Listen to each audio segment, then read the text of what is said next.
Oi, nono ano, tudo bem? Hoje nós vamos apresentar uma aula gravada em vídeo para facilitar aí a compreensão de vocês. E essa aula que nós vamos falar hoje é a aula 4, é essa daqui, ó. O Brasil, um contraste com o regime republicano, certo? Nesse momento aqui, nós vamos deixar claro que com as ideias que vieram com a proclamação da República, não só mudou o regime, ora que antes era monárquico e agora tornou-se uma república, não só mudou, mas também na sua estrutura política, econômica, mas também na parte cultural.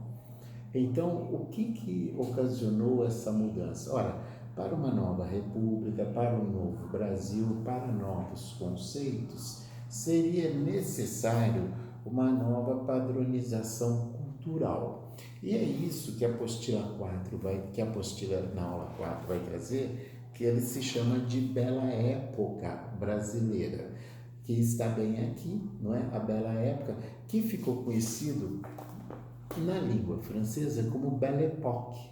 Por que Belle Époque? Porque o Brasil, além de se inspirar muito na cultura europeia, particularmente inspirava-se na cultura francesa.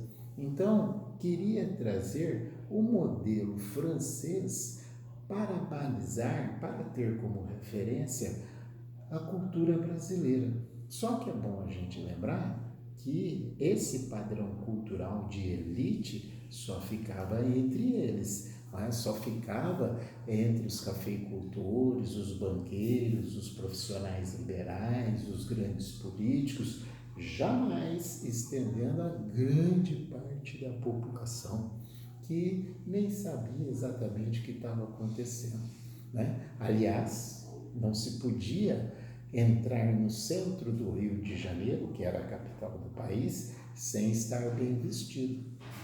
Não podia caminhar pelas ruas do Rio sem estar bem vestido. Então aí você já percebe que negros, pobres e moradores de cortiço não frequentavam o centro da cidade. Então esse movimento, a Belle Époque, né, ela se dá em 1870, veja você, portanto, antes da República, porque começa na França e vai até o começo da Primeira Guerra Mundial, 1914. Então, o Brasil, por volta de 1880, 1890, e aí já começa a formar-se, não é? 1900, 1910, a questão da cultura chamada Belle Époque estava fascinando a elite brasileira. Então, o que traduzia essa cultura? Ora, numa arquitetura nova, precisava modernizar o Rio de Janeiro, principalmente. Precisava modernizar, então teatros foram feitos com peças importadas, com atores que muitas vezes vinham em turnês para o Brasil.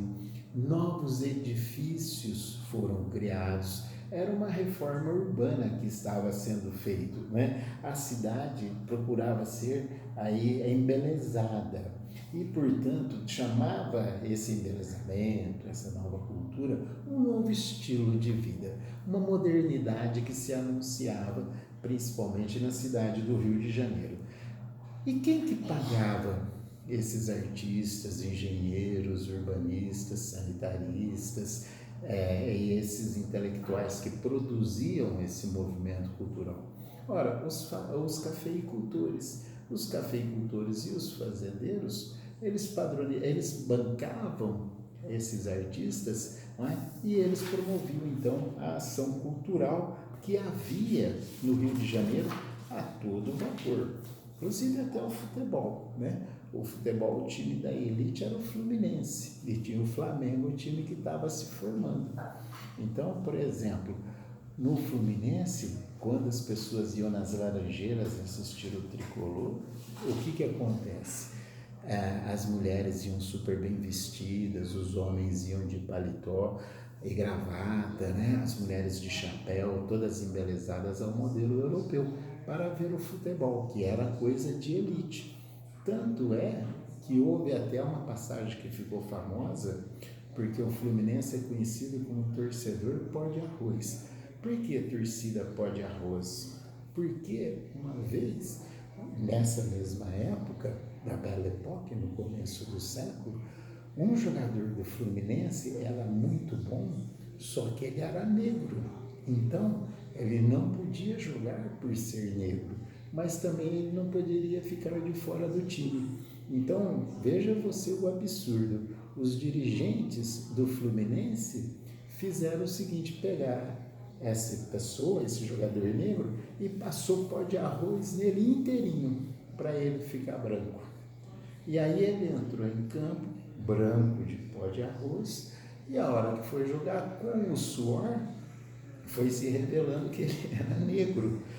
E aí todo mundo ficou indignado e criou um climão para isso, porque não podia admitir um negro jogando no meio dos brancos. Veja você o absurdo do preconceito, do racismo naquela época. Então era uma coisa, uma cultura bastante elitizada.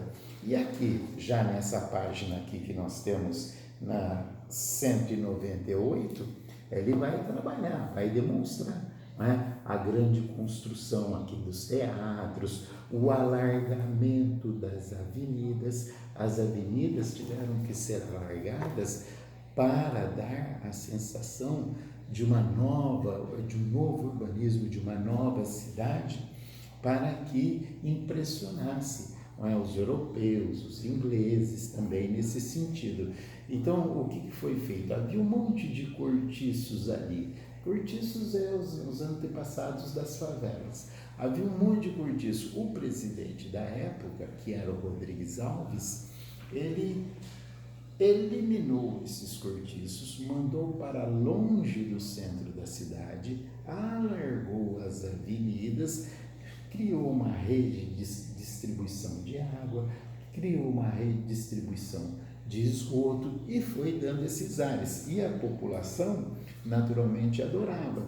Por quê? Era o momento que estava sendo sepultada a monarquia, não é? Mas é sempre bom lembrar que esses valores estavam muito restritos aí, estava totalmente restrito só à elite. E a elite é que deixa muitas vezes a parte da sua história, porque é dela que nós temos registro. Mas esse movimento também não vai durar muito tempo. Então, esse é o momento que ficou conhecido como a Belle Époque, um momento de grande produção cultural, de grande produção artística, que trouxe aí um grande momento para a elite carioca. Só para a carioca? Não. No norte, através do surto da borracha, que deixou muito dinheiro para os coronéis lá, Manaus e Belém também se enriqueceram bastante e produziram arquiteturas maravilhosas, como, por exemplo, o Teatro de Manaus. O Teatro de Manaus foi feito no meio da floresta, não é? Teatro com muito mármore, muito ouro, bancado pelos ricos senhores das borrachas, né? Os coronéis da borracha, como era chamado, que teve um momento próspero no Brasil até no começo do século XX. Depois a Inglaterra levou as mudas para o Sudeste Asiático e aí nós perdemos a vez. Mas para você ter uma ideia, os fazendeiros da borracha, eles mandavam lavar a roupa deles na Europa.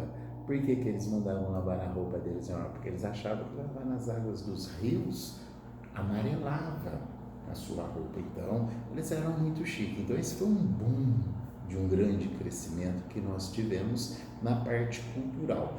Agora, nós temos também aqueles que foram excluídos totalmente da República e se manifestaram de maneira violenta, como foi no caso do Nordeste. No caso do Nordeste, nós temos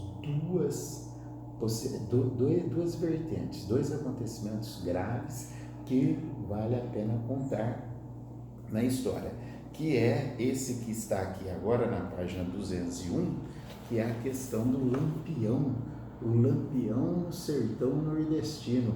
ali perto da Bahia, do Sergipe, da Paraíba, do Pernambuco, toda essa região aqui, o sertão e a sua aridez, conheceu a fúria implacável de Lampião. Lampião ficou conhecido como rei do cangaço. Lampião era imperdoável, não só com os mais pobres, mas também com os mais ricos, os poderosos latifundiários. A população nessa região era muito pobre. Se é pobre até hoje, naquela época muito mais pobre e muito mais isolado. Então, aparece juntamente com Lampião os movimentos messiânicos. Quem que eram esses movimentos messiânicos? Esses messiânicos eram pessoas que andavam pelo sertão tentando levar uma vida nova para a população. Uma vida totalmente pobre, miserável. Essas pessoas andavam por lá, tipo assim, Antônio Conselheiro, que vai ser um grande exemplo, não é? Andavam pelo sertão oferecendo uma vida nova para esses miseráveis num futuro melhor. Num futuro depois da vida, né, que eles diriam em vozes messiânicas, né, que havia uma ilha e nessa ilha jorrava mel e água e que pedra virava pão e poeira virava farinha. E todo dia meu santo Sebastião, junto com a Virgem Maria, vinha salvar as pessoas e eles vão levar para uma ilha onde só entrarão aqueles que estão aqui agora fazendo essa caminhada. Então eles iludiam as pessoas com esses argumentos e essas pessoas iam porque não tinham nada a seguir. Por outro lado também, o cangaço era a ordem violenta desses excluídos. Se o movimento messiânico era a ordem religiosa desses excluídos, o cangaço era um movimento violento. Para você entrar no cangaço, a única coisa que precisava era saber montar, saber andar a cavalo, mais nada. O que aconteceu? Lampião teve seu pai morto numa rixa lá em Serra Talhada. E aí ele resolveu se vingar do pai e ele montou um bando. E ele montou um bando de cangaceiros que eram pessoas que ficavam apavorando o sertão. Aquelas pequenininhas cidades que tinha, eles se organizavam em grupos de 30, 40, até 50 cangaceiros e invadiam as fazendas e invadiam as pequeninas aldeias e matavam cruelmente as pessoas, torturavam cruelmente as pessoas, penduravam as pessoas nas árvores, assim, amarravam as pessoas penduradas nas árvores e depois vinham com facas e facões e arrancavam a pele, começando aqui pela cabeça, e arrancando a pele e deixava pela metade, depois ia lá e arrancava o restante, cortavam as línguas. Eram pessoas brutais. Colocava os pobres assim, todos ajoelhados assim no chão, e não gastava bala para matar pobre. Eles pegavam um punhal e socavam aqui, onde eles chamam saboneteira, socavam um punhal que pegava no coração e ia matando. Então esse foi um movimento terrível, o movimento de Lampião, o movimento do cangaço, que apavorou. Foram os bandidos do sertão, que apavorou muitos fazendeiros, porque eles matavam os fazendeiros, e as filhas e as mulheres que tinham em toda a região por onde eles passavam, eles as estupravam para deixar junto com elas um filho do cangaço no ventre. Eram pessoas más, eram pessoas que levaram pela violência e, juntamente com aqueles messiânicos, começava a fazer a cabeça dessas sofridas pessoas do Nordeste. O movimento importante que nós temos nessa época foi Canudos. Canudos foi liderado por um messiânico chamado Antônio Conselheiro. Antônio Conselheiro reuniu um monte de pessoas dessas pobres ao seu redor e saiu caminhando pelo sertão. E um dia, às margens de um rio, chamado Vaza Barris, na Bahia, ele fez um aldeamento. E esse aldeamento cresceu, os desesperados das fazendas, que eram explorados pelos seus proprietários, pelos seus coronéis, acabaram indo todos para esse lugar chamado Canudos, e lá eles foram sobrevivendo. Sabe como? Através de uma agricultura de sobrevivência. Então todo mundo ajudava um ou outro a fazer a sua casinha, o seu barraco e tal, foram fazendo às margens do rio, depois todo mundo ajudava a plantar, depois todo mundo tinha uma convivência, e no dia seguinte a mesma coisa, e isso foi dando certo. Com a organização de Antônio Conselheiro, dizem até que tinha uma professora em Canudos que ajudava as pessoas também, né? Então, o que foi acontecendo? Canudos foi chamando a atenção, e as fazendas e as cidades e a igreja foi perdendo fiéis para Canudos. O pessoal começou a ir embora para Canudos, a igreja foi diminuindo seus fiéis, os fazendeiros foram perdendo seus trabalhadores, e a população civil, nesse aldeamento de Canudos, uma salvação. Estava indo bem na medida do possível, do que se pode entender no interior da Bahia, numa região árida e seca, numa caatinga. Mas aí isso incomodou, e aí as pessoas importantes da Bahia comunicaram ao presidente da República, que na época se chamava Prudente de Moraes, e falou para eles virem acabar com o movimento. Prudente de Moraes, ele mandou uma parte do seu exército só para acabar com o movimento, porque ele não tinha noção do tamanho que era. Na hora que ele mandou a parte do exército, os canudenses, o que fizeram? Viu que eram poucos e que eles estavam indo na Caatinga, o seu território. O que eles fizeram? Eles abafaram o movimento, mataram os soldados que vieram acabar com eles, os soldados oficiais que vieram acabar com eles, e pegaram as armas. No que pegaram as armas, eles se fortaleceram. O presidente indignado, o presidente Prudente de Moraes, mandou mais uma expedição, a segunda expedição. Nessa segunda expedição ele fortaleceu mais e tudo, e mandou. Mas os canudenses já estavam preparados, já tinham as armas da primeira expedição que eles ganharam, conheciam o território muito bem, e a segunda expedição, os canudenses venceram também. Aí ficou mais grave, não é? Aí eles mandaram a terceira expedição. No que mandaram a terceira expedição, foi algo muito violento e muito grande. E desse conjunto, dessas batalhas, houve uma destruição muito grande, e dessa feita, os canudenses ainda conseguiram vencer. Olha só a força que tinha este homem. Aí Antônio Conselheiro, que era o grande líder mental religioso, antes ele falou assim: 3 fogos eu aguento, porque ele era um visionário. 3 fogos eu aguento, mas o 4º eu ponho nas mãos de nosso Senhor Jesus Cristo. Aí Prudente de Moraes viu que ele perdeu 1, 2, 3 expedições, e os canudenses estavam altamente armados e perigosos. Ele mandou o exército brasileiro. Aí não teve jeito. Mandou o exército brasileiro, o exército foi para lá, matou todo mundo, não queria ver ninguém vivo, nem homem, nem mulher, nem criança, nem idoso, nada, matou todo mundo.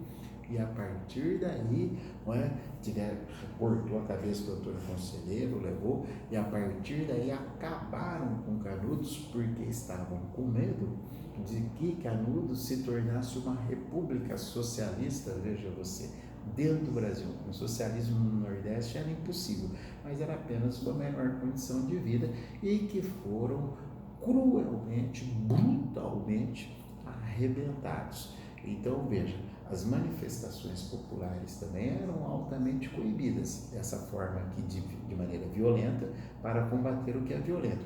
Lampião e seu bando, olha aqui você tem essa página, o Antônio Conselheiro, não é? Com as suas pregações, lembrando uma pessoa mística, e aqui você tem o aldeamento de Canudos que já estava prosperando, não é? Então foi isso que incomodou muito o exército brasileiro, os presidentes, os cafeicultores, os latifundiários brasileiros. E aí também não foi diferente com o Lampião. Lampião e seu bando aqui ao centro, a sua mulher Maria Bonita, eles partiram para cima da Caatinga e levaram a chamada matadeira, que era uma metralhadora que ia girando e que ia matando, e acabou pegando todo mundo, matou todo mundo cangaço, e foram cortando a cabeça de cada um e colocando em pódios para mostrar que isso jamais se faria. Então, esse movimento aí foi até 1938. Veja, quando a Segunda Guerra Mundial já estava para começar. Foi de 1918 a 1938, tudo dentro dessa república em formação.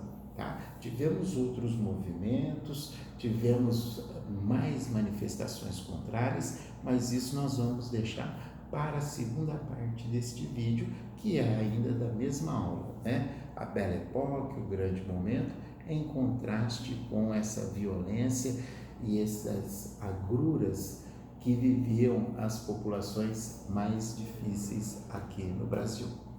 Falou? É isso aí. Valeu. Obrigado.